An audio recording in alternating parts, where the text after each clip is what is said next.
Good evening, ladies and gentlemen. I'd like to call to order the August 1st meeting of the San Carlos City Planning Commission.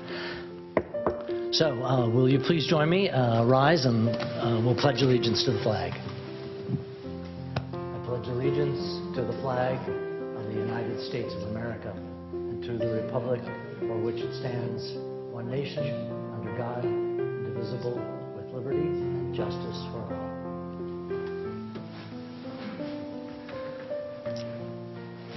Great, thank you. So our first piece of business is roll call. Andrea? Commissioner Garvey? Present. Commissioner Roof? Present. Vice Chair Clemens? Present. And Chair Iacoponi? Present. Thank you.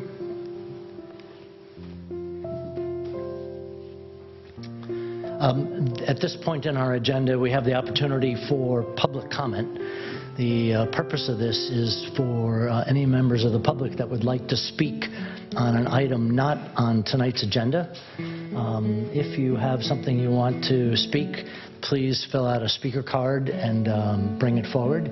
And we're happy to entertain any public comment at this time. And for anyone who's not here in the room, hopefully you are joining us by Zoom webinar, or if not, you can be dialing in at 1-669-900-9128 and be entering the meeting ID 886-3546-7349. Lynette, are there any callers on the line? Yes, we have one. Very good. Hello, caller. Could you? Yeah, Daniel, you are now unmuted, and you have 2 minutes to speak. Y'all can hear me? Check, check. Can you guys hear me? Yes, thank you, Daniel. Okay. And this is with regard to an item not on tonight's agenda? Yeah. Great. Please go ahead. Hi guys, my name's Daniel and I throw concerts under Vecino Lemonade, and I'm here to talk to you guys about figuring out a way that I can continue to have backyard shows. A couple months ago, I got hit with a cease and desist from my backyard shows because they were deemed special events. These backyard shows mean so much to me and the small but growing music and creative community here in San Carlos and the greater Silicon Valley. Kids like me have not had an all-ages drug and alcohol-free music scene ever, and it's something that we really, really just love, and it's so nice to see. It's so awesome for me to put on events for my friends to play their music and just make new friends and just build this creative community. With the cease and desist, it claimed my concerts for special events. So the two options we were looking at was either get a temporary use permit, which we ruled out because it cost too much, or throw a nonprofit fundraising event. So my friend has a nonprofit, and I sent a request to the proposals for the city to throw a nonprofit fundraising concert, but that was deemed a special event, which frankly I think is ridiculous because SCEF will do similar events where they'll play music and they can have these fundraisers in their backyard. It's all ages, drug and alcohol free, and it ends at 10. And I know that these bring so much more positive to the community than they do negative. And I know that there's been some complaints. And from John Dugan, I've heard that most of the complaints came from people seeing flyers in the neighborhood, which frankly I think is ridiculous. So they simply saw flyers at the event and didn't come to check it out themselves. I really hope you guys can work with me to find a way to continue to have these events because it means so much to me and a lot of kids in the area. Thanks. Thank you for your comments, Daniel. And I think we've had the opportunity in the past to have you join us. I think this is an item that's really best left with staff for how to best guide you in how to approach the city for your question. Thank you, Chair Iacopone. Andrea Martisich, Principal Planner. This item was discussed previously at a council meeting, and direction was given to staff to provide space at Burton Park for an event which I know has occurred there. And this is something that, we can discuss further with Daniel and bring back an update if you would like. And yeah, that's the update on that. Thank you. I know that Daniel and his colleagues have been advocating for this opportunity, and it's always good to hear how we can work with private citizen groups here to enrich San Carlos. So thanks for taking that on. We have another attendee, Skylar. Hello, Skylar. You have 2 minutes, please. Hi, yeah, I'm actually just calling about the same thing. I wanted to support Daniel. I'm a local musician and drag king, and this is a really important thing that I think he's doing. There's really not that many places in the Bay Area for trans and queer people to go and feel safe and validated, and this is like a really important space for a lot of us to have. So if you need to hear another opinion or another side of that, the queer and trans youth in the Bay Area could really use a space like this. So I guess that's all my commentary. Thank you, Skylar. Appreciate your comments.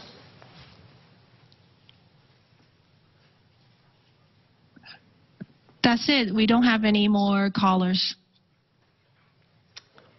Okay, thank you. We have one person here in the audience that would like to make a public comment. Hi, Karen Molinari, resident of San Carlos. Hello, Karen. How are you? Good, and I just feel motivated to speak after these two students have spoke because I attended that concert in Burton Park, and it was amazing. As a parent of teens in town who are looking for something fun to do, I think it was a great opportunity. As somebody who grew up here and there were lots of places for us to hang out as young kids, it saddens me that that doesn't exist currently. So I just encourage you to continue, and I really have to say I appreciate Parks and Rec staff letting Daniel have the concert at Burton Park, but I would encourage us to think if there's other ways we can support our youth. Thank you. Okay, thank you very much. Appreciate your comments. Lynette, anyone else on the line? There is no more. Okay, thank you very much. I think our next item is approval for minutes. We have 2 sets of minutes needing approval tonight. One is for the special meeting, joint meeting between the RDRC and the Planning Commission on June 6, 2022. And second is the approval of the minutes of the Planning Commission from June 20th. And let me just check with staff. Can we take a motion and approve both together? Yes. Very good. So first, let me check. Are there any comments from my colleagues? Actually, I'm going to abstain from one because I wasn't there. So maybe you can't. Okay, well, let's do them separately. So are there any comments regarding the Joint Planning Commission and RDRC minutes from the meeting on June 6th? Okay, I'd entertain a motion. Approve. Chair, I would move that we approve the minutes from the Planning Commission and RDRC joint special meeting of June 6th. I'll second that. Thank you. Roll call, please. Commissioner Garvey? Yes. Commissioner Roof? Abstain because I was not present. Vice Chair Clements? Approve. And Chair Iacopone. So I was not there either. I've read the minutes. They seemed to read clearly. I can't speak to their content.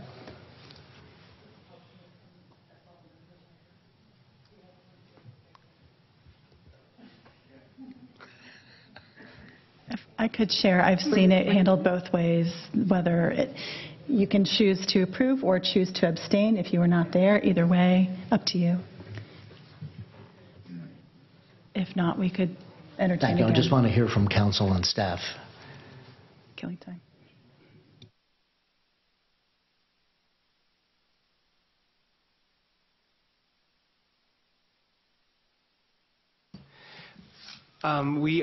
Even though you guys were not present, you can approve the minutes. We do need a majority to approve them, so we would recommend that one of you do take a look at the minutes and approve if possible. Then I will approve. Thank you. Very good. Thank you. And now for the minutes of the Planning Commission meeting on June 20th, 2022. Are there any comments? I have none. No? I move that the Planning Commission approve the minutes from the Planning Commission meeting on June 20, 2022. I'll second that motion. Great. Thank you. Roll call. Commissioner Garvey? Yes. Commissioner Roof? Yes. Vice Chair Clements? Yes. Chair Iacoponi? Yes. Very good. Thank you.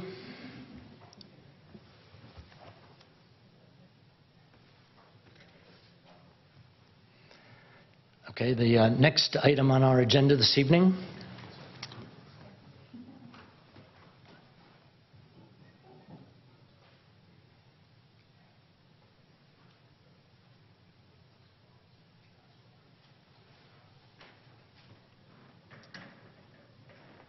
is a public hearing. Andrea, could you actually go back one, I think? Great, that's okay. Thank you very much. So the procedure for a public hearing, staff will present a report on the history, physical features, et cetera, on the application followed with staff recommendations. The applicant will make a presentation, and therefore interested members of the community may speak out regarding the proposal. When all interested parties have had the opportunity to be heard, the hearing will be closed and no further discussion from the floor can be held. The Commission will then consider the evidence and make its recommendation. If you challenge a public hearing item in court, you may be limited to raising only those issues you or someone else has raised at the public hearing described in this notice, the public notice, or in written correspondence delivered to the city at or prior to the public hearing. We'll have two methods of having speakers in tonight. I have a number of cards so that those of you here in the room would like to indicated you'd like to speak, and we'll also, of course, entertain people online. If you haven't yet and you want to fill out a form, there should be a speaker form over there on the back, and if you please fill it out and bring it over to staff. And when we get to that point, and I'll call on people in the order received.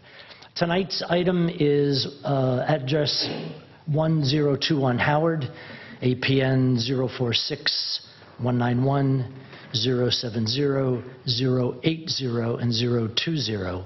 Request for design review, transportation demand management plan, and grading and dirt hauling certificate for the development of a new 190,027 square foot research and development life science building. And with that, staff, you have a presentation. Thank you. Lisa Costa-Sanders, Principal Planner. I would like to introduce Shannon Allen, Consulting Principal Planner. She'll be giving the staff report, can answer the Commission's questions. And then the applicant is here this evening, and they have a presentation they would like to give to you as well. Thank you. Very good. Thank you. Hi, Shannon. Hello. Good evening, Commissioners. Next slide, please. The subject site consists of 3 lots totaling 2.19 acres that currently contains 3 single-story buildings and the associated surface parking. The buildings are used for office, industrial, and research and development. The site is located within the General Commercial Industrial Zoning District and General Plan land use designations. The project vicinity includes a similar mix of uses, as well as the Lucky's grocery store located north from the site across Howard Avenue. Next slide. The site is 1 parcel to the north of the Industrial Arts District and a few blocks south of the East Side Innovation District. And the applicant will speak tonight on how this project took the visions for those 2 areas into consideration. Next slide.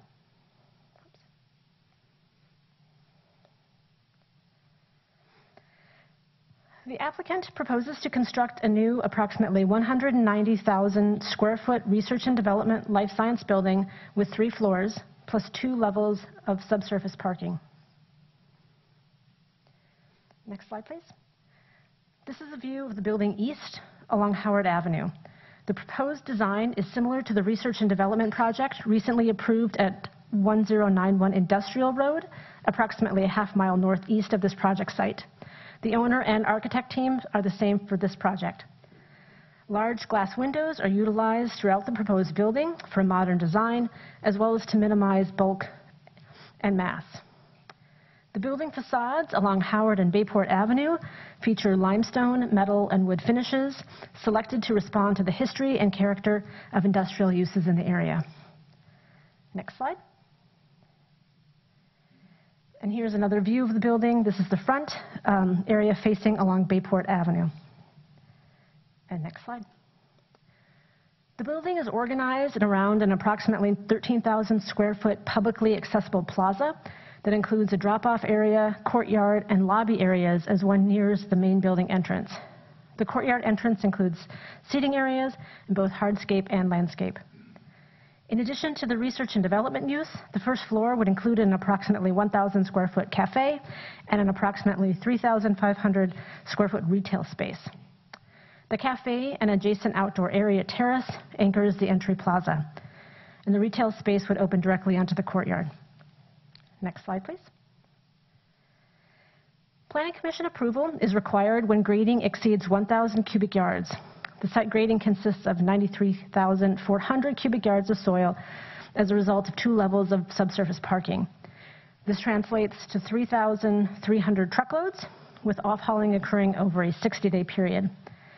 And the grading operations will follow the recommendations of the geotechnical report. The haul routes are listed on this slide and have been reviewed by Public Works. Next slide, please. The project also requires approval of a TDM plan. The applicant's TDM plan was prepared by Hexagon Transportation Consultants and peer-reviewed by city staff. It anticipates that at least 20% reduction in the trips based on marketing and management strategies, on-site amenities such as the showers and bicycle parking, incentive programs, and other measures that are listed on this slide. Next slide, please. The project qualifies for a categorical exemption under the CEQA guidelines, Section 15332, for infill development projects. The project is consistent with applicable general plan policies and zoning, occurs within the San Carlos city limits on a site less than 5 acres. It would not result in any significant effects relating to traffic, noise, air quality, or water quality, and the site can be served by utilities and public services. In addition, neither the project nor the site meet the requirements or meet any of the exceptions to the exemptions, which is described in CEQA guidelines section 15300.2. Next slide, please. The hearing tonight has been properly noticed. The public notice was mailed to all property owners and occupants within 300 feet of the site on July 19th and was published in the newspaper on July 21st. And staff has not received any additional comments on the project. And the last slide here provides, if the commission so determines, suggested language for the motion of approval. I'm here for any questions. Thank you. Great. Thank you very much, Shannon. Maybe before we move to the applicant's presentation, are there any specific questions for staff before we hear further? I have a clarifying question. The picture of Howard Avenue showed a center median with plantings on it. Does that exist, or is that something that would be built in conjunction with this? It is not part of the proposed project, and it does not exist. I can sort of an artistic license of the renderings. So really, it's important to focus on the building themselves and the facades. Could you briefly show that I think it was the second slide in your presentation of the location of this relative to the East Side Innovation District? Yes, so we're quite separate from the East Side Innovation District. Yeah. Yep, but it is, there's a small parcel to the south, so that separates it from the Industrial Arts District. But yes, it's 3 long blocks to the East Side Innovation District Thank area. you. That slide went by pretty quickly. Yeah. So I wanted to take another look. That's all I have. Yes, thank you, Chair Iacopone. 2 questions. Both of them are on the Climate Mitigation and Adaptation Plan. They're both on page 2 of that plan. One is strategy number 6, solar power. Does the project include a photovoltaic solar system as required by the city's REACH code? They've checked no. Can you help me understand what the city's requirements are for solar panel and what the applicant's responsibilities are for solar panel? I can, and you can see that form was developed in February, March, April, May, June. So it's a new form, which I think is great for helping the city staff track how the climate action plan is being implemented. Although there may be some kinks in that form versus the online form that helps clarify. But they are subject to rooftop solar, and the negotiation that would happen at the building permit phase would be around what could be provided given the volume of HVAC systems that are required for a biotech type of use. All right, thanks. They might not fully meet it, but there's... Might not fully meet it, but they will do it, and you'll figure out a balance. Okay, thank you. Second question, maybe the same way. Strategy number 18. Does the project comply with the city's EV charging requirements in the REACH code? It says no. Can you help me understand that better? Yes, that should say yes. And the applicant can speak to the number of EV charging stations that are required, but that is not an area of negotiation, and the code does spell out the requirements based on like a percentage parking, shall be X percent EV with a certain number of parking spaces. Great, thank you. Very helpful. That's it. Thank you, Chair Iacopone. Good. Thank you, Commissioner Garvey. Commissioner Clements. Thank you, Chair. I had 2 questions. The staff memo says as a condition of approval, the developer is going to be required to plant 3 additional trees or pay an in lieu fee. Is that choice made at the time you pull building permits? It would be, and it's they are required to have 36 trees. Their landscaping plan right now shows 33, I believe. And as utilities are finalized, we've seen the experience where sometimes maybe a tree can't be provided based on a utility or a site distance. So as they develop their building permit application, it should be fine-tuned at that time. Right. And is it at the developer's discretion to select an in lieu fee or the 3 additional trees? I would say that there will be a discussion, and usually the discussion is show us really how you cannot, like the first choice is to provide those trees, but if there is a physical reason why trees can't be provided, such as utilities or site distances from the driveway, then there would be some conversations. And through the chair, if I could just clarify, so the recently adopted tree ordinance that you all were a part of does allow the tree in lieu fee, but only upon the discretion of staff and the arborist. So that would be, like Shannon said, looking at what's feasible, what's possible. But the developer cannot opt to do that as a choice. Thank you for reminding me. I thought that sounded familiar. Second quick question is, there is a cafe on the ground floor. Is that only going to be for the occupants of the building, or is that to be determined still? Could that possibly be available to the public? It is currently proposed to be available to the public. Great. Thank you. Great. Thank you. Yes, Commissioner Garvey. Thank you. One additional question.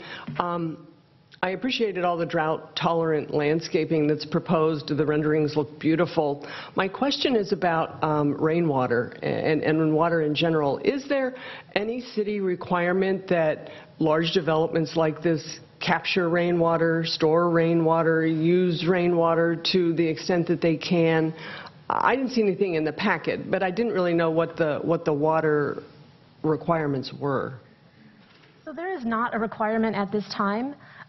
It's my understanding for projects that require planned development, there may be negotiations with the city, and certainly in areas like the East Side Innovation District where there's purple pipes and vision statements around recycled water, that those are conversations that are happening throughout the city. But for a project of this scale in this area, it is not a requirement. All right. Thank you for that.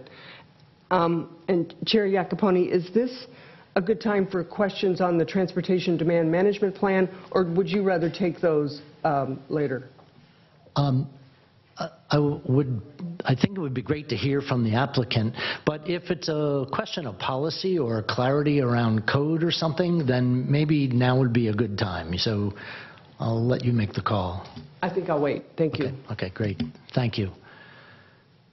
So thank you, Shannon. Would the applicants like to come on up and make the presentation?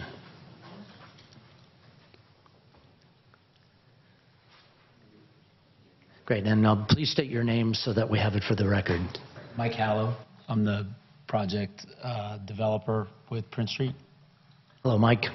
Hi, good to be back. So last time we were here was actually March 2nd, 2020. So it was the last hearing before the shelter in place. So happy to be back. Thanks for having us. Thanks for your service. Thanks everyone that came. So my name is Mike. I am the owner of Premia Capital, co-developer of the project. This is my 20th year in the business, believe it or not, and just a little bit of context about our company and how we looked at this project, how we look at all our projects, and I'll pass it along to Rob. So I started Premia Capital in 2009. We've always been a small company. For a long time, we've actually been based here in San Carlos. We're in downtown Redwood City now. And we started off buying small commercial properties. Oh, sure. I'm just going to speak. And so we started off doing, we can leave it there for a while. It's great. Doing small commercial properties, interior work, leasing to creative tech and life science. And in 2013, we were fortunate enough to buy a property in downtown Redwood City that had an excess surface parking area. We ended up participating in the downtown Redwood City gatekeeper process. And so that was our first commercial development at 75,000 feet. Going through that process, start to finish, I realized just how many brilliant people, how many people have to come together, cooperate, and that's designers, engineers, city leadership, workers in the field, and just these development projects. To me, if you're a smaller company, they take a few years each. You're super fortunate to do 3 or 4 in a decade.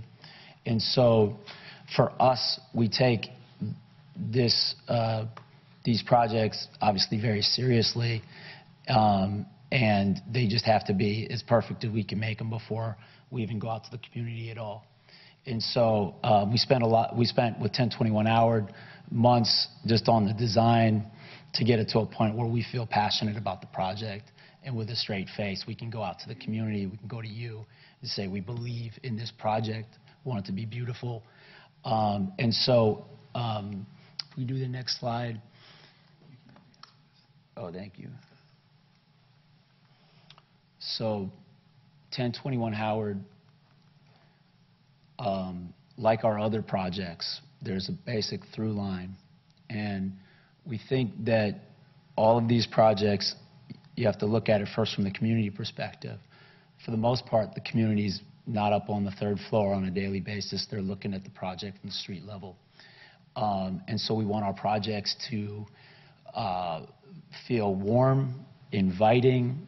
This project in particular, we have 10,000 feet roughly of this open space. The cafe is open to the public. There's outdoor space that has a beautiful design. And then we actually have maker space in the back of the property on the street level. So the idea is if you're walking by or you come to learn about the project, that you feel welcome, that you feel invited, and that it's energized from the street. And all of our, like all of our other projects shown here, 1180 Main, which is in Redwood City, 550 Allerton, all of our parking is subterranean. So when you're on the street, you're not looking at, no one goes to Italy, comes back and says, I saw the most beautiful above grade parking garage. And so we want that experience for people to be good. And then all of our projects, we play completely by the rules.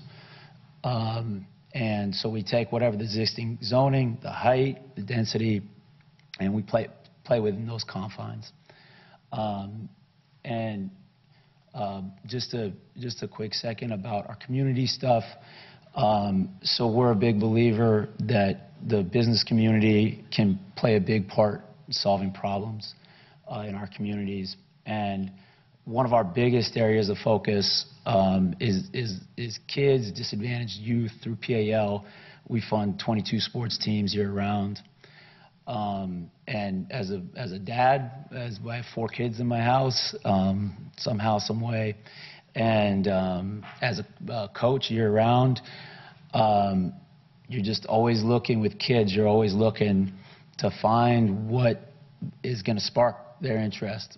And with this project, with 1021 Howard, when we spent a lot of time with the Yaba, because we're a couple properties over from the boundary. Wanted to hear from all these smaller business owners that own pipe fitting, auto repair, stone.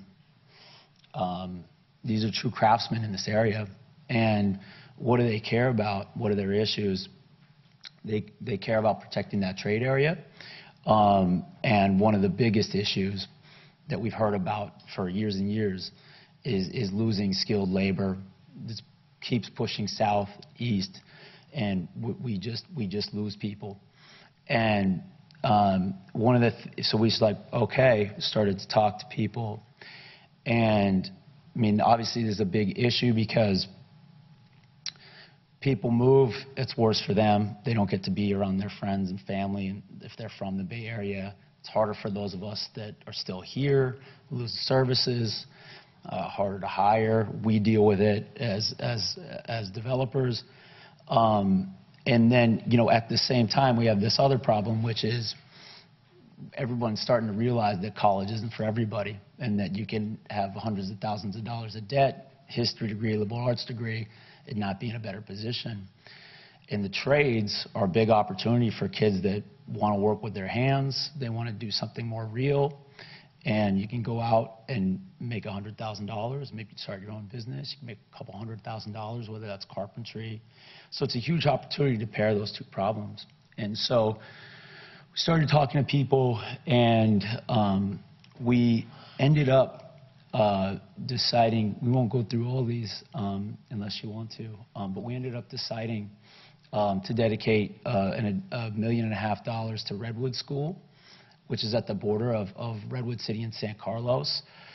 This is a school that's mostly focused on craftsmanship, culinary, actually making and doing things. And they have a big shop and a big yard, and they've got personnel. And so they need money to grow their program, to grow their curriculum. And so we decided, to the extent this project becomes approved, to dedicate those monies to Redwood School to help grow the trades here. So that's our community approach. And with that, we'd love to turn it over to Rob Zirkle, our project architect. Thank you. Thank you, Mike. I just want to echo what Mike said. This was my last in-person hearing before the pandemic, and this is my first in-person hearing, I'm going to say, after the pandemic, knocking on wood. It feels phenomenal to be here. I want to be respectful of time. I've got probably 6 or 7 minutes of slides, which I can move faster on if we need to. Take the time that you need. 6 minutes would be fine. Okay, great, thanks. It's always inspiring and a little humbling to speak after Mike. He does it with lots of passion and heart, so it's not easy to follow, but I'll try. We've seen a version of this slide before. It is a very interesting architectural opportunity, I think, and urban opportunity to be sited where this is between the East Side Innovation Zone and the Industrial Arts District. Two kind of different grains, different typologies, and so we want to create an architectural proposition that deals with both of those. At the same time, we're also at a good location to transit. It's only 20 minutes by foot from the Caltrain station, 5-minute bike. There's ample bus opportunity nearby. So this is actually a good site related to transit, particularly what we're used to in the Bay Area. So we want to take advantage of that, welcome in bikes especially into the project, but recognize that a TDM approach is also great here as well. I think this slide really sums up the interesting kind of features of this. If you look at the buildings on the left, of which you are all familiar, you know, big buildings, some campus scale developments, lots of PD discussions in the East Side Innovation District for large projects. And then on the right, in the industrial arts area, it's small grain, it's fine grain, it's craftsmen, like Mike said, it's small businesses, and it's just kind of a cool mashup of businesses too. And so we want to honor sort of both sides of our site with opportunities to grow companies and grow businesses. The basic approach to the site plan is diagrammed here, where instead of one large building, we want this to really be a pair of, let's say, medium-sized buildings that have the connective tissue to function in, let's say, a single-user opportunity, but also have a lot of light, natural light in the spaces that can be multi-tenanted for small spaces as well. It's organized by a publicly accessible at-grade common space. As Mike said, it's about 10,000 feet. And I don't know if I point a laser here, it will register with you, but if you can imagine, there is a cafe right on Bayport, and then at the back of that 10,000 foot space there are 2 maker spaces. So the idea is that this is programmed with freely accessible public spaces to help give some life and energy to that open space, and also be an amenity for the people who work in the building. In addition to the parking being below grade, we're getting all the servicing as far away from the corner as possible.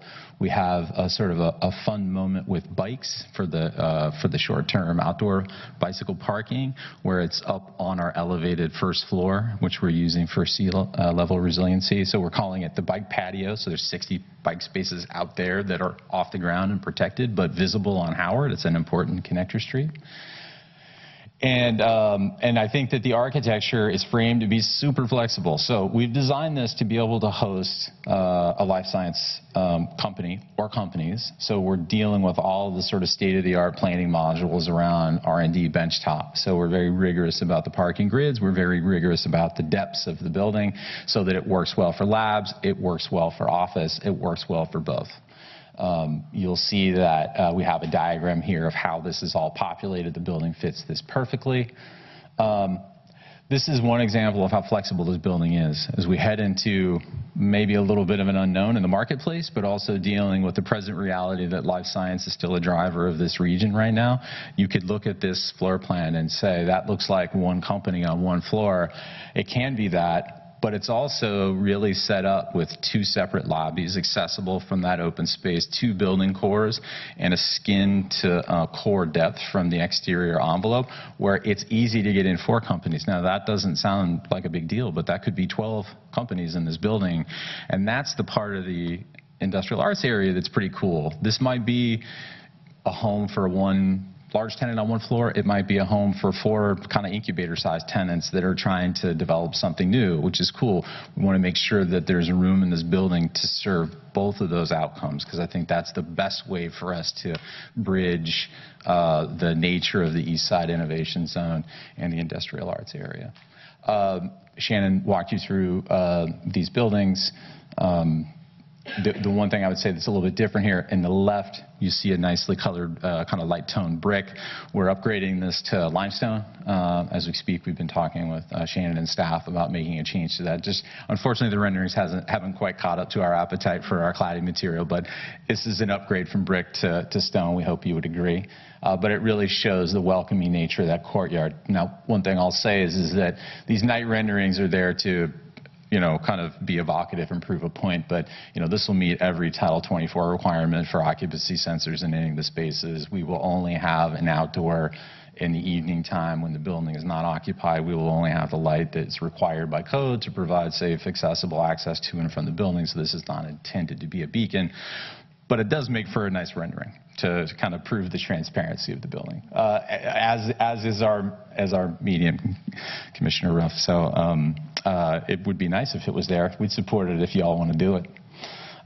This just gives a sense of the sort of two sides but single building nature of this. We want this to look broken down and part of a grain of the industrial arts area, but it's also a large building, so we want it to hang together with common ideas, but it's really intended to have a couple of personalities here that we think add some richness.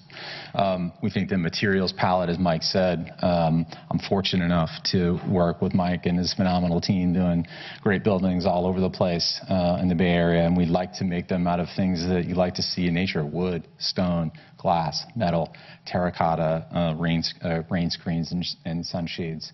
This is a really warm and vibrant way to build buildings that last in a timely way. A little typo on this slide. There are 17 existing on-site trees. They are being removed. None of them are heritage trees. We will plant back all 17 plus one as street trees, and then easily be able to get up to the total of 36 between perimeter planting and planting at the interior of the courtyard. A zoom in on the public plaza just gives you the evocative view of where the sort of ideas are coming from, and our friends at Mansell Landscape Architecture are here if you have any specific questions about this, but we really love this sort of wonderful idea of how the sloughs of the bay bring in and create the landscape patterning and paving here in the courtyard too, and give some real interesting kind of counterpoints in the sort of circular forms and geometries up against something that's a little more rigid, set up for science. The palette of materials in the courtyard and the building's periphery are going to match and dovetail really nicely with the architectural proposition. The sustainability framework, we certainly, forgive us if we filled out the REACH code forms incorrectly. We have no problem at all getting to 2 kilowatts per square foot on the roof. I think even when we do the final technical drawings of the mechanical equipment, that shouldn't be an issue. But for sure, if it is, depending on who's the tenant ultimately, we're going to do as much as we can. No problem meeting EV parking spaces day one and providing the conduit for, call it day two, for expanded EV parking as well. What I'll say is that we've taken a lot of care in the articulation of the buildings to deal with a few things that I think are important. There's a lot of really nice recesses and overhangs in this building which control sun. There's componentry in the glazing systems with these shade fins and so forth, and perimeter exterior insulation that allows us to really do a good job of energy management. And one thing that's really unique, I think, that we really like, you see if that thing that says lab bench on there, we've purposefully given the circulation around the bench zone at the perimeter of the building, which does two wonderful things. It controls the impact of radiant heat from the glass towards the work surface where someone's working, and then it also eliminates the impact of glare on their desktop too, by providing that extra distance. That's not what necessarily was in vogue for a tech office before the pandemic, but it's what makes sense for a science building. And lastly, real fast, parking. So we ask your indulgence to understand what we're trying to accomplish here. We only want to provide the parking that's required. You can understand that we're in a pickle with not knowing who the ultimate user of the building will be and what their requirements might be. This might be a mix of life science tenants. It might be a mix of some office tenants as well.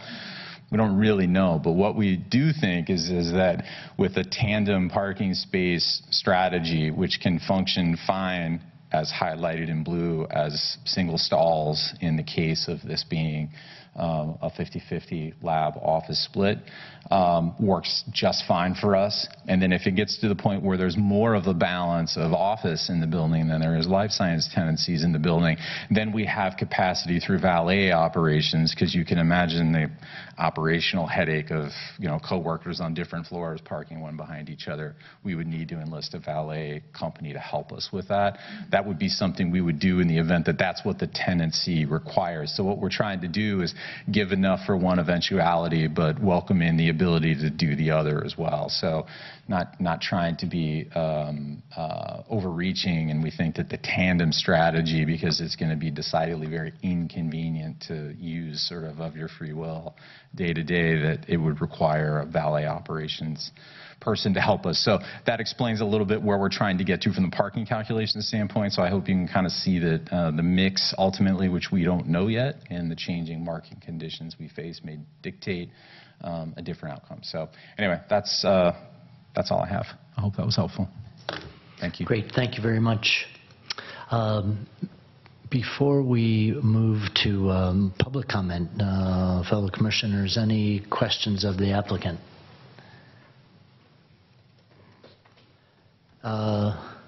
Commissioner Roof.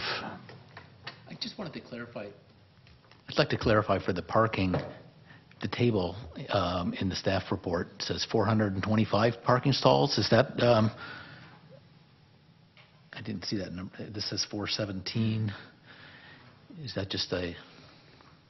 So we've been having really productive semi-monthly calls with Shannon and planning staff.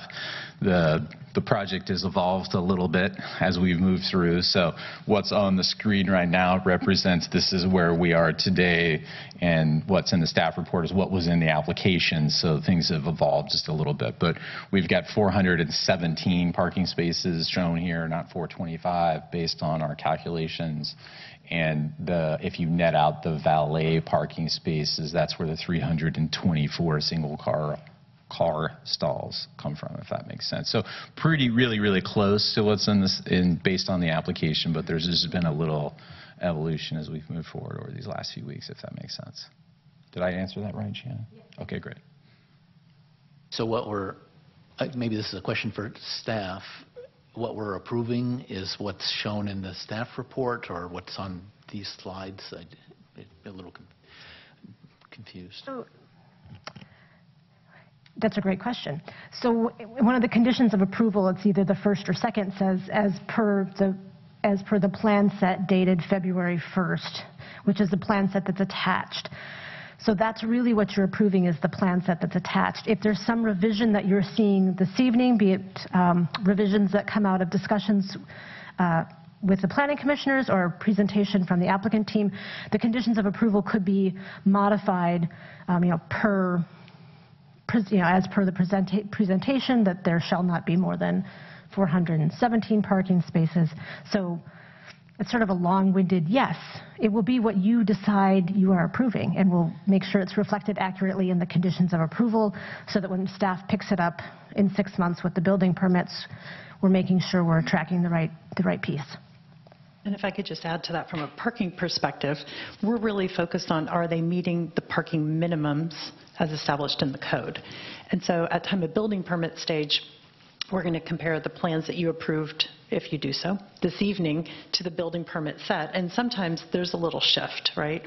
Some structural element needed to go in that they didn't anticipate before, and that might reduce or modify the parking.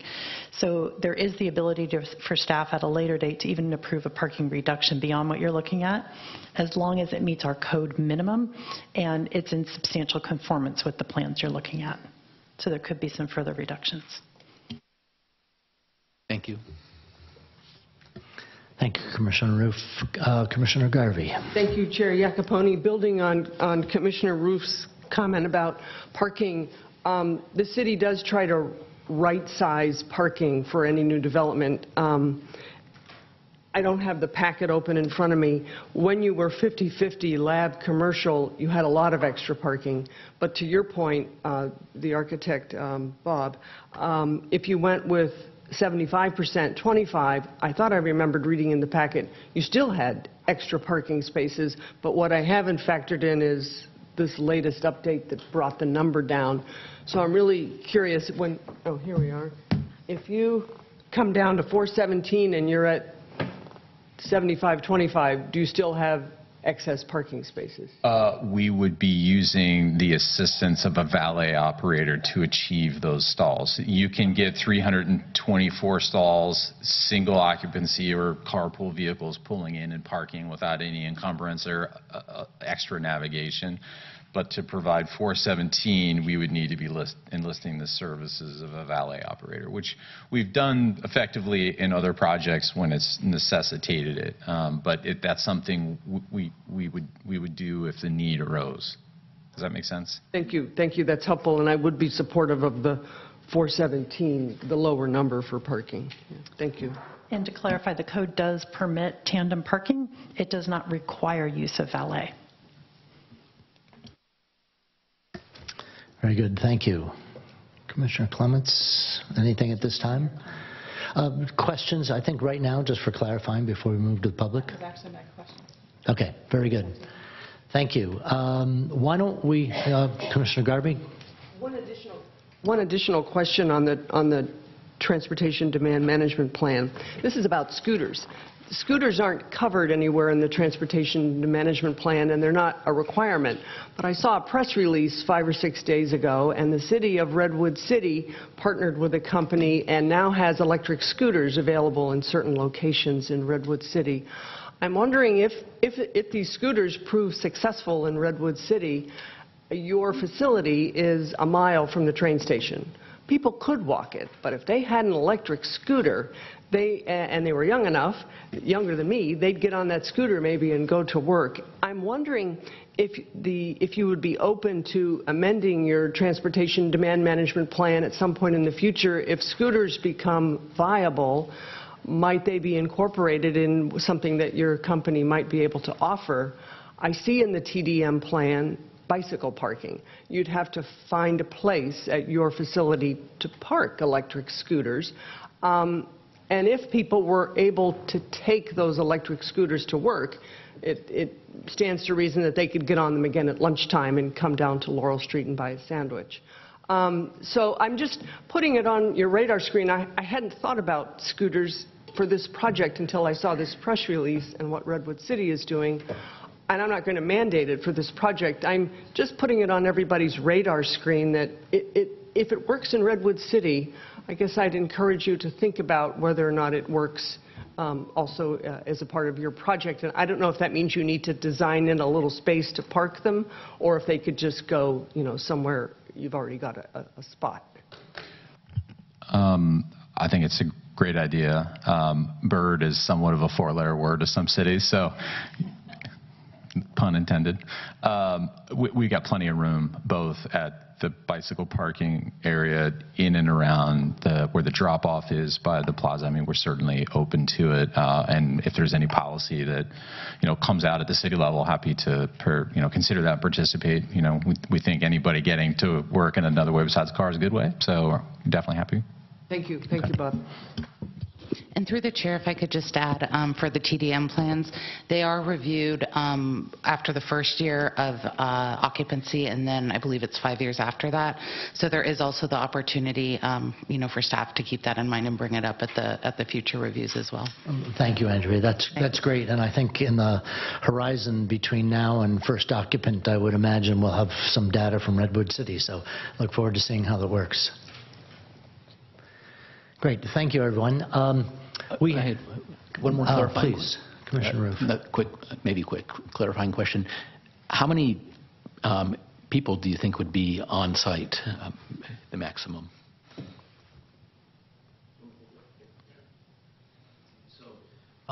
Good question. I would assume 3 or 4 people per 1,000 feet. So talking about 500 or 600 people in the building total.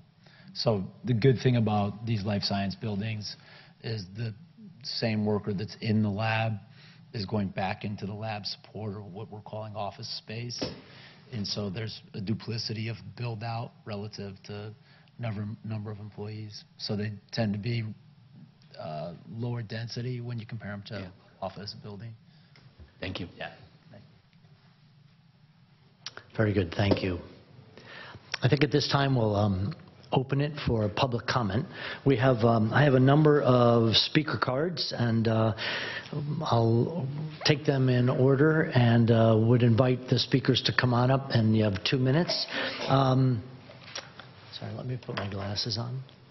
I'll not poke myself in the eye with my pen. Richard Armanino. Come on up.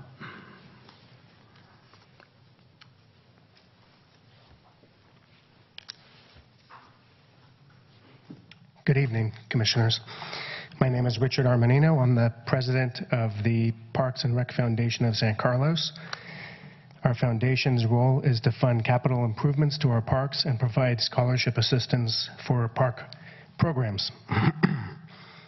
I'm here to speak in support of the project at 1021 Howard Avenue, and to ensure you that you're aware of the community commitment and generosity of the applicant, Premier Capital and Prince Street Partners have gone above and beyond to support our city's parks and youth programs and sports with their generous and financial donation and resources, which were able to completely renovate our aging batting cages at Burton Park. We cut the ribbon earlier this year with many of our city council members and mayor. This has made and provided a safe playing experience for our youth athletes in our community. We're fortunate to have such an engaged and dedicated developer team building quality commercial projects in San Carlos. So I hope you'll approve their project without delay, and I thank you for your consideration. Thank you, Richard. I appreciate your comments. Next is Jay Stralis. Jay, can you come on up? There's Jay Strauss. I'm the president of the board of Healthy Cities Tutoring here in San Carlos, where we serve over 500 students with approximately 400 volunteer tutors and a small staff in San Carlos and Redwood City, and we just celebrated our 25th anniversary. Speaking on behalf of the benefits we've received in that partnership with Prince Street and Premia, they've donated to us, which helps fund our programs to expand. Certainly during these times, tutoring is in greater need than ever as we move hopefully out of the pandemic, and we've had to move from a hybrid model and hopefully all back in person. And so the generosity of partnerships like Prince Street and Premia are very important to us as a nonprofit organization, and so we like to support their project, and it looks like a great addition, and I'm a longtime San Carlos resident since 1979. It looks beautiful. Thank you. Thank you very much, Jay. Appreciate your comments. Our next speaker card is Debbie Denton.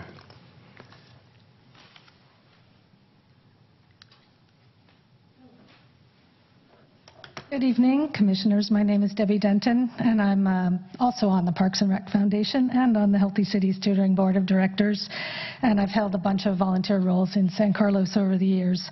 Premia Capital and Prince Street Partners have been so generous and enthusiastic in offering their long-term support for community programs and organizations. They care about our community and go out of their way to forge relationships, not just write checks. So I hope you'll approve their project at 1021 Howard, and I know they'll be a good neighbor. Thank you. Thank you, Debbie. Our next speaker card here is for Mr. Don Eaton. Don, come on up.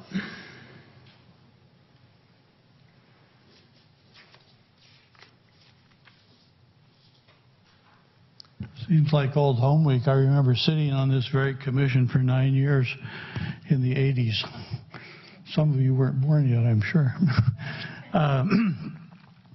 About 20 years ago, plus or minus, the then city council, I think I was the mayor one of those times, elected to upgrade the infrastructure in what we then called the industrial district, or the industrial area of town, recognizing that it had huge potential, recognizing that things would change from a lot of mom and pop businesses just because things change over time. We realized the strategic location of San Carlos on the peninsula and knew that it would change. So we elected to go into a project where we upgraded the infrastructure, much of which is on Industrial Road, but also on other things, other streets. The utilities, the street lights, the landscaping, in anticipation of a project just like this and others that you have seen before you in the past and will see in the future too. This is a project that has a very good location. As Commissioner Garvey, I think, said, it's just a mile from the train station, or was it Commissioner Clements? I can't remember which one of you. But it's easy to get to. It's convenient to downtown, convenient to some other little retail that's over in the what I'll call the TJ Maxx Center, for lack of a better word. It's a well-located project. It's a great transition. It's only 3 stories tall. It's not trying to be some of the things that Alexandria is trying to do a little farther to the north. It's a great transition into the industrial arts area besides that. It's well designed. It's attractive. It is, certainly well parked in anticipation of a variety of uses that way. You have an experienced developer who has been before you before and has partially completed another building that's going to be another attractive addition to San Carlos. So it's got a lot of things going for it. It's following all the city codes. It's doing, as Mike Callow mentioned, it's doing things the right way. These guys, and I am familiar with them, they do quality buildings, and they have for their existence. So to that end, I would encourage you to improve all that is before you, whether it's the gradient and dirt hall permit, the transportation permit, whatever else it is here, the design review, because it's attractive. And I'd leave that with you. Thank you. Great. Thank you very much, Don. Okay, and we have one more speaker card here. Linda Churchill. You want to?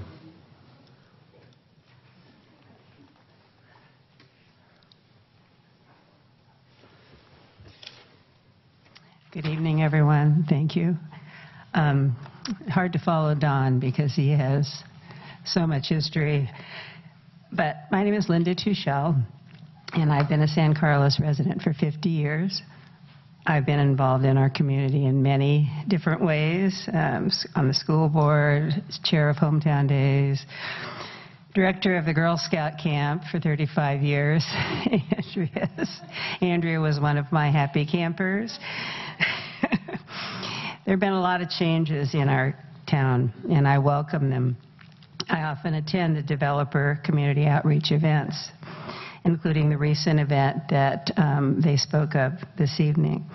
They're clearly engaged and committed to doing good things for San Carlos, beyond the improvements on the East Side neighborhood in which they're building. I hope you'll support their efforts. By approving their project, we will all benefit by having them in town, and as good neighbors, as Debbie said. Thank you. Thank you, Linda. Appreciate it. And actually, we do have one more, and Karen Molinari. Good evening, Planning Commissioners. Karen Molinari, Healthy Cities Tutoring. I'm here to lend my support also to 1021 Howard Avenue. As Executive Director of the nonprofit that Jay and Debbie spoke to, we greatly appreciate Premia and Prince Street support of our organization. But I just want to mention Mike's absolutely passion to engage the community in innovative and problem-solving ways. I was at the community outreach event for this project where the East Side residents and businesses lamented about the loss of tradespeople and that they were upset about the fact that the East Side was turning from an industrial into a professional office space. And, instead of being a developer saying, well, this is just the way it is, right, this is the future, Michael really pulled them aside, started to have a conversation with them, engaged a group of us in a brainstorming of how can I solve this problem? How can I be a part of taking care of this community and continuing, to offer the services that are so important here, and for his own business as well.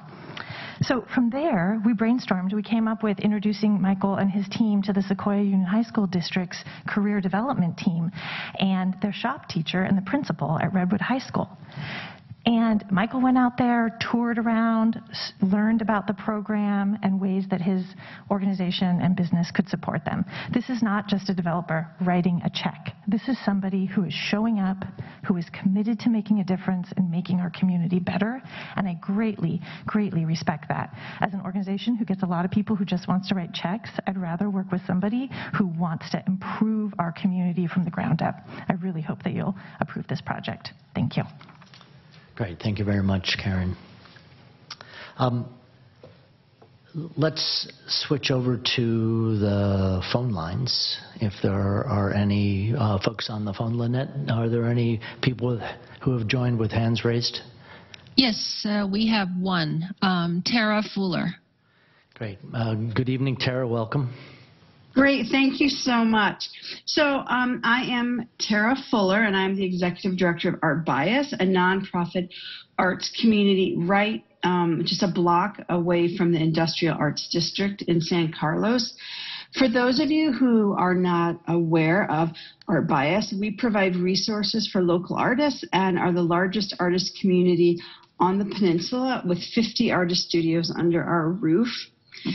Premia Capital and Prince Street Partners have very generously supported our Artisan Power Fund, and this enables us to offer more resources for local artists. And so we are really very grateful for their support, and we look forward to continue engaging with them in the future.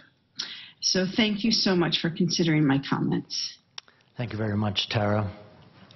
Thanks for taking the time this evening. Lynette, one more check. Anyone else on the line? There's no one else. Great, thank you. Council, Commission, I'd welcome a motion to close public comment period. I move that we close public comment period. I'll second that. Roll call, please. Commissioner Garvey? Yes. Commissioner Roof? Yes. Vice Chair Clemens? Yes. And Chair Iacopone? Yes. Okay, very good. So, colleagues, thoughts? We have a discussion period, I think, before we consider the motion that's before us. So, happy to have your input and reflections on this project.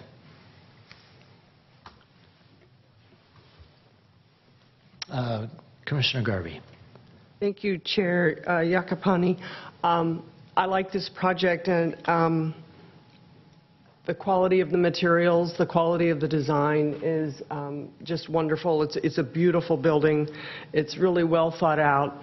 One of the things I really like about the project is that they thought about where they were in our community, and they took the vision for the East Side Vision Plan, and they took the vision for the Industrial Arts District into consideration. And I think that comes through when you look at the height of the building. I think there was a speaker who talked about a transitional height of 3 stories. And in that location, that seems to me to be the perfect height. I had a question earlier about rainwater, and I had not seen or not remembered the bioretention planters, which I think gets to that issue that I raised. So I was really pleased to hear that from, I think it was one of the speakers. And we talked about parking, which was important to me, and I would support the project with the 417 parking spaces that were discussed earlier. Thank you. Good. Thank you very much. Appreciate your comments. Let's see. I think Commissioner Roof, you were next. Oh, thank you, Chair Iacopone. I also appreciated the height, and think that putting the parking underground is a pretty good way to keep that out of the way. I guess I want the Planning Commission to look at the plan. The building goes to a 10-foot setback for the lot all around, and so that meets the minimum setback requirements. The pictures kind of, I think this is a necessity in order to be able to see the front of the building. It kind of looks like there's a campus-like surrounding for it, but in fact the building goes right up to the curb almost, and so it maximizes the floor area for the lot size, I think, nearly, and I think it looks okay, but it is going to be a big box tightly on the lot, and so we should take that into consideration if that's compatible with the surrounding environment. I know on the other side of Howard Street is the Lucky grocery store, which also is right on the edge of the property line, probably 5 or 10 feet, and it's just kind of a wall. And so now we'll have kind of 2 walls on either side of Howard Street that are pretty close together. So it's kind of a concern for me, but I don't know that it's a deal killer for me personally, because many other attributes of the building are so positive. But I wanted us to kind of be cognizant of that in our deliberations. It's unlike some of the Alexandria and stuff where they have a little more space and height to be working with. It's more of a campus-like atmosphere. Well, this is a big box on the lot. And thank you for that comment, well, your comments in general, but that one as well. I appreciate that. Commissioner Clements. Thank you, Chair. Well, there are so many things to like about the project. I do think it's a better use of the site than what is there now, and I do appreciate, obviously, the developer's sensitivity to businesses and their retention in the area. I appreciate the drought. So here are the things I'd like to support about it. Drought-tolerant plantings. I'm glad that you pointed out the bioretention planters. I think recycled water at this point in our history is important. I really, really like the exterior materials that were shown by the architect. It was beautiful and really nice choices. I'm excited about the limestone upgrade as well. And the pieces of it that is for the community, the access to the cafe and the maker spaces, I think are all attributes that, as long as the people, businesses leasing the space can't change those aspects to it. I'm very excited about that as being a positive addition to the community from the building. I'm not concerned about the small setbacks because the width of that road is very wide right there at Lucky's. And, you know, I think that is not a very small kind of space that deserves kind of a smaller frame building. I also think the transparency of the materials and the building design not being one solid block really helps make it feel more transparent and not quite as blocky as one solid thing of, you know, opaque material would be. So I think that they've accommodated that. You know, made up for going to the 10-foot setback really well with the design and the materials. So I didn't have a similar reaction there. And two more things. I would also support a higher number of parking spaces. I appreciate, per the commissioner's comment, I appreciate the focus on bikes as well.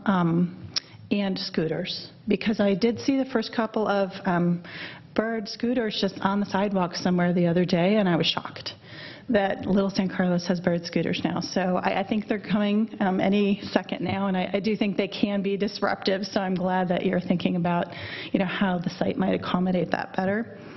And then finally, I'm overwhelmed with the outpouring of support from the community and, you know, the developers' really devotion to our community. And I know we're talking about dirt hauling and design here, but the fact that people actually showed up to speak in your favor, I think is pretty unusual. So I think it speaks to, it reflects back on your involvement and your engagement with people here in the community, and it's frankly very heartwarming and very exciting to see. So thank you. Thank you, Commissioner Clements. Maybe just a couple things for me very quickly. But first, I agree with the sentiment about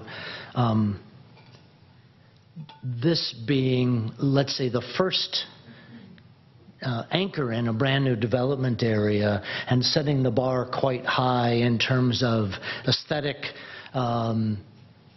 visual, also public space, also retail and cafe, therefore making it really a part of the community rather than what it could be otherwise, which would be a functional space box plunked down. And so I think it's a very good first bar, and if we ask future development to meet and go over that one, I think we're off to a good start in this part. I also appreciate the idea that it is considering street plantings and other things that are consistent with our East Side Vision Plan, 10 Big Moves, and also the connection with the Allied Arts, and of course the community support. And I think regarding, I appreciate your comment on setback. My reaction also was that If there were less window and more wall, I would feel edgier about it, but I think with that amount of glass, and particularly since the Howard side is north and I'll hope less blind oriented, so to speak, it'll feel softer. That's what I would say. So, but appreciate you raising it. And so, you know, for my part, as far as the project goes, the design aesthetic, I would be in support. Can I clarify, there was I think Commissioner Garvey suggested approving at 417 parking spaces, which is different than the packet. And I'm not sure, Commissioner Clements, where you were shaking out on that specific number. Just actually, that's a good point. Maybe Commissioner Roof as well. I think 417 was the math at 522 times 0.8, if I recall. Yeah, the staff report said... Staff report says 425. Slide said 417. With assistance, right, with valet. Yeah. I was trying to actually support a lower number of parking spaces. Higher bike, lower car. Right. Yeah, thank you. And so if someone were to propose an amendment or in the motion 417, would that be all right? Okay. Well, no problem. So I would say for my part, I'd be willing to entertain a motion regarding this project. I had another. Oh, sorry. Please go ahead. No. Should I go? Yep. Oh, okay. We always have to be careful to view the impact of a new development that's pretty substantial, 500 or 600 people working in the city compared to probably a tenth of that on the land there now.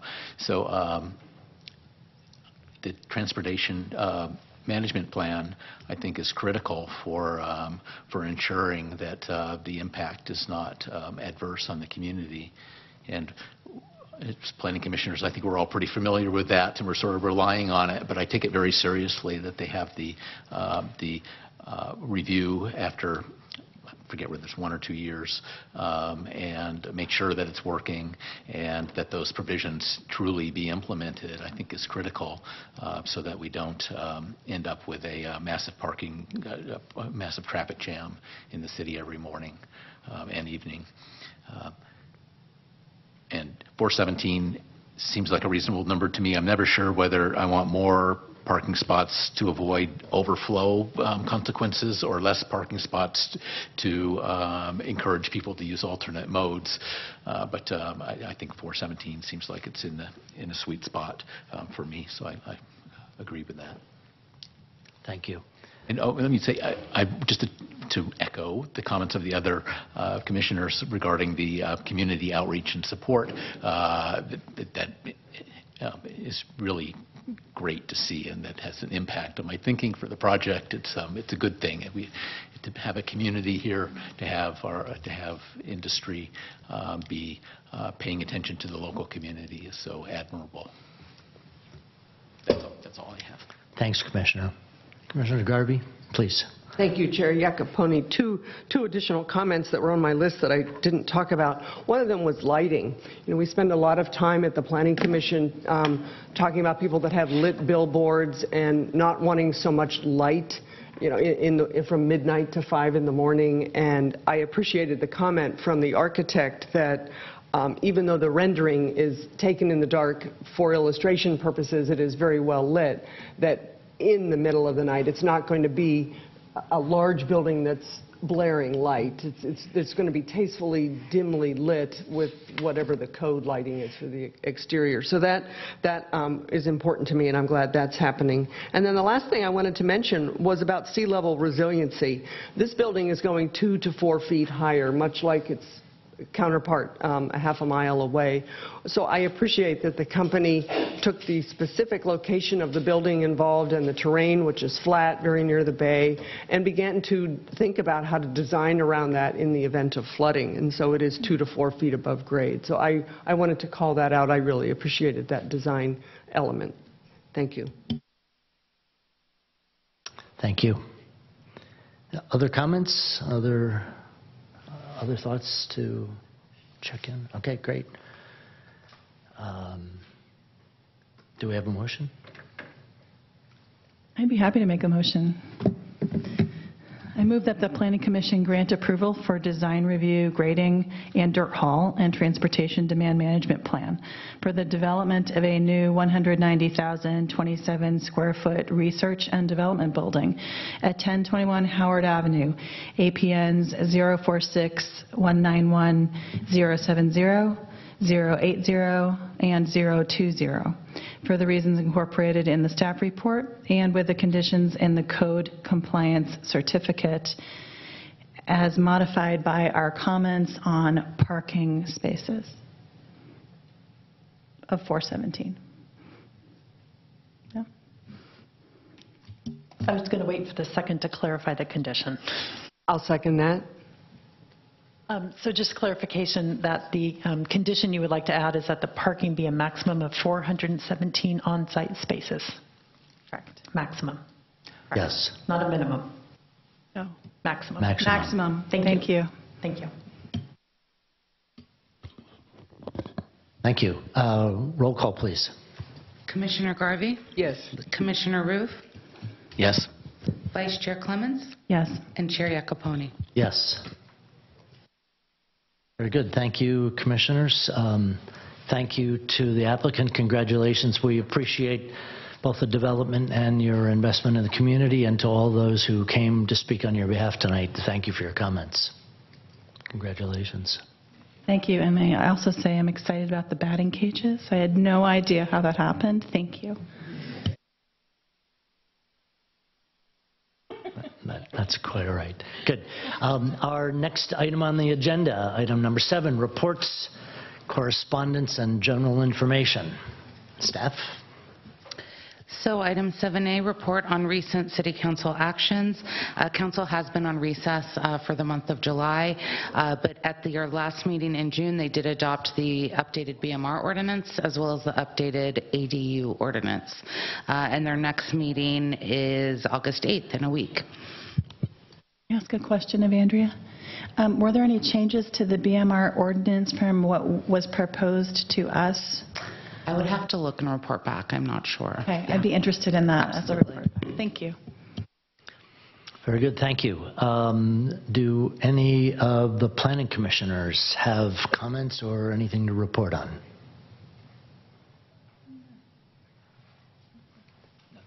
Okay, very good. Is there any correspondence this evening? No additional correspondence. Okay, very good. And last, planning staff, comments, reports, or any updates to current projects that you'd like to share this evening?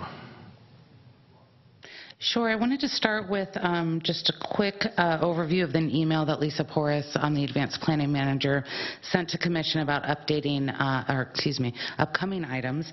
Wanted to highlight the consideration of establishing some Planning Commission subcommittees to help with review of some of the long-range plans as a check-in point prior to coming to Planning Commission's study sessions.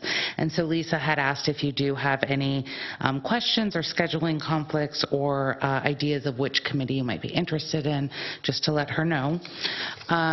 We also have the SB 9 ordinance tentatively scheduled for September 6th, and the housing element study session, housing element update study session scheduled for September 19th.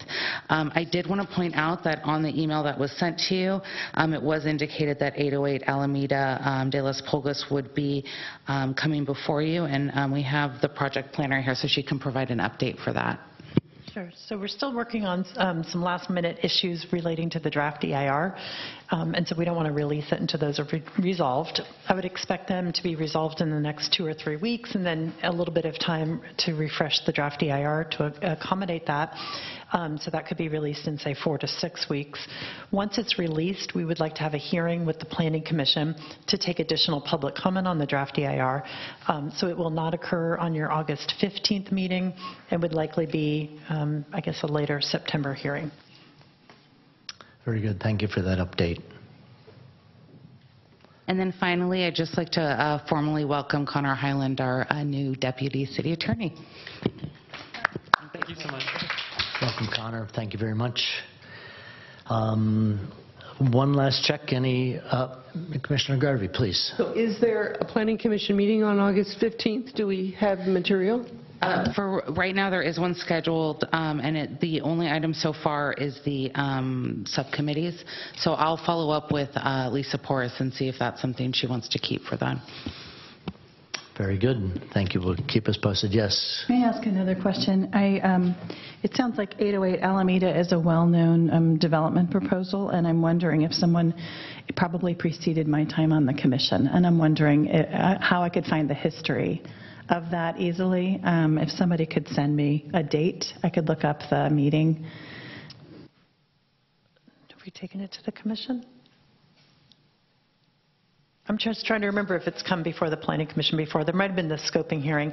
But I do have the information on the development page, the project web page. Oh, okay. But I can also email you that scoping hearing. Oh, thank you. And then I think that's been it, but it has been in for quite a bit, and I can always chat with you if you'd like. Thanks. Yeah, very good. Thank you. And I was just checking with Commissioner Roof. I think we both recall an evening where the developers for 808 Alameda did present to the Planning Commission and maybe even take, was it a study session, and we took public comment that evening? Because I think there was, yeah, we did, because there was a lot of energy in the room. Yeah, and the project has evolved a bit since then, so if you review the tape from that meeting and then also look at the project website, you'll see the revised plans. I think it was pre-pandemic, so it's been a while. I think you're right. Yeah. Was there pre-pandemic? I had just one more question. The housing element study session that's planned, is that to review a draft, or is it pre-release of the draft? And I'm sorry if I should know if you've released or not. No, so it is a review of the draft element. I believe, I'm forgetting off the top of my head when that's supposed to be released. We're reviewing the draft policies now, and the draft element should come very shortly. But that will be the actual draft element for review. And then it will subsequently go to City Council for a study session prior to sending to HCD for review for the first time. Very good. And I think with that, our meeting is adjourned.